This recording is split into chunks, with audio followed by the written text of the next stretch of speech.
We'll look at Romans 12. It's a major passage we haven't really looked at yet. I talked about for 11 chapters prior to this, Paul has built an astonishingly logical case for the superiority of Christ, the superiority of the new covenant, and the superiority of the work of Christ in creating a new race, conquering sin, conquering the law, that surpassed the impact of Adam's sin and death. Christ has surpassed that in life and mercy for us. However profound Adam's influence was into the nature with which you were born, Christ's influence and DNA within you as a new creation is more profound. So Paul spends 11 chapters laying this out. My dad went to law school in Tulsa, Oklahoma. And at that time, it wasn't uncommon for law schools across the country. Tulsa University had a law school, and it was one that did this, and multiple other secular universities. Their law schools would teach the book of Romans because Paul builds such an airtight, profoundly logical case. They would use it as a case study. Here's how you build an argument. You can't beat Paul's logic in Romans. So he spends 11 chapters telling us what is orthodox, what is right thinking. And then in chapter 12, it switches. Now let's talk about orthopraxy, what is right behavior. Get your mind right, and the behavior will follow. And you know the pivot point because therefore shows up. And the good general rule of Scripture is when you see the word therefore, you need to ask, what is that there for? Because that's what the word is telling you.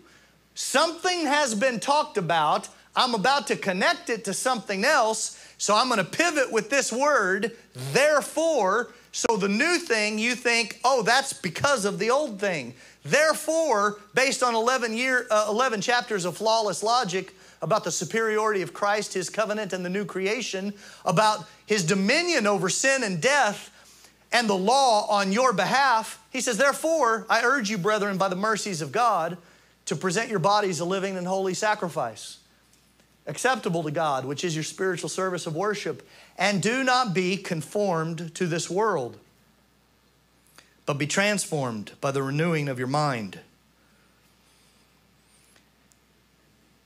So the therefore connection is helping establish that what we do with the body, what we do in the body, is a reflection of how we think and how that interacts with us as a human trinity of body, soul, and spirit.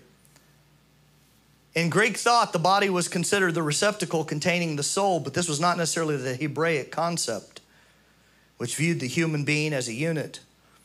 Both have value in what they illuminate as biblical truth.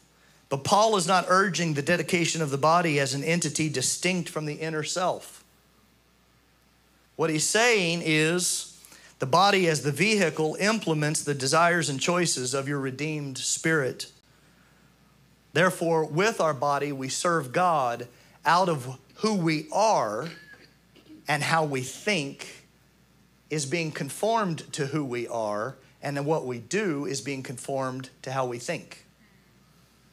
So therefore, because all of these things about what Christ has done are true, therefore, don't be conformed to this world, but be transformed by the renewing of your mind. You can think this way about your body. As an instrument, the body is capable of either expressing sin or righteousness. But the body itself is not fundamentally either sinful or righteous. It's an instrument that your spirit can govern through your soul so that your mind, will, and emotions are interpreting your physical data righteously. Or if you yield to wrong wrong pressures and suggestions and temptations and habits, your body is going to inform you in lustful ways, in sensual ways, in carnal ways. How many of you have ever heard a master of a certain instrument, a master violinist, a master flautist, a master pianist? It's just astonishing what they can do with that instrument.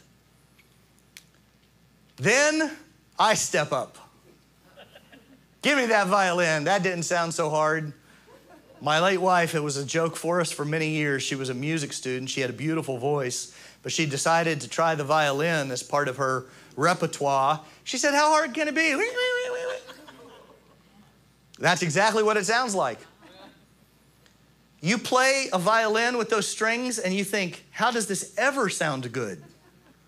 You play a flute, and a flute in the hands of an imbecile is a screeching, terrible instrument. Someone who has no experience with a flute takes the instrument. Now, the question is the flute terrible? Is the piano terrible? Is the violin terrible? Your body is a beautiful thing. Your body was designed by God and it was called good. Your body can interpret the data in the world, and based on whether you've been conformed or transformed, your body can serve in the worship of God, or it can serve in lustful, devious, and sinful ways. But you can't look at that and then say, well, that's irredeemable. The body's terrible. It's a neutral instrument that is a battleground in a fallen world. And if you'll train your mind to harness the body and discipline the body, rather than the body being the master, it becomes the servant of the Spirit.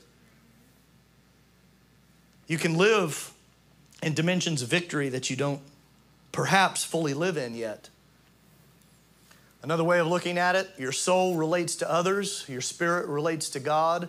So the real you, that part of you that you know better than anyone else, you know your thoughts and emotions. Sometimes you don't know yourself as well as you think you do, but when you talk about, well, I just want to be known, what you're saying is, the way I think and feel that's unique to me, the thing that makes me feel the most me, that's your soul, the soul of you.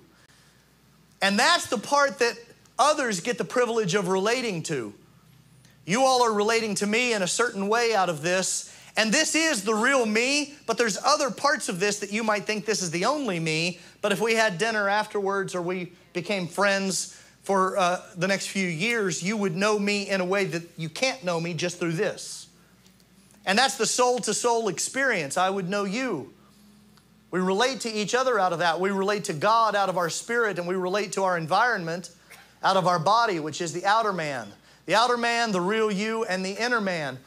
But the thing that relates to God is actually the part that we are meant to also begin to learn how to relate to one another in. We are not called to relate to anyone out of the flesh anymore.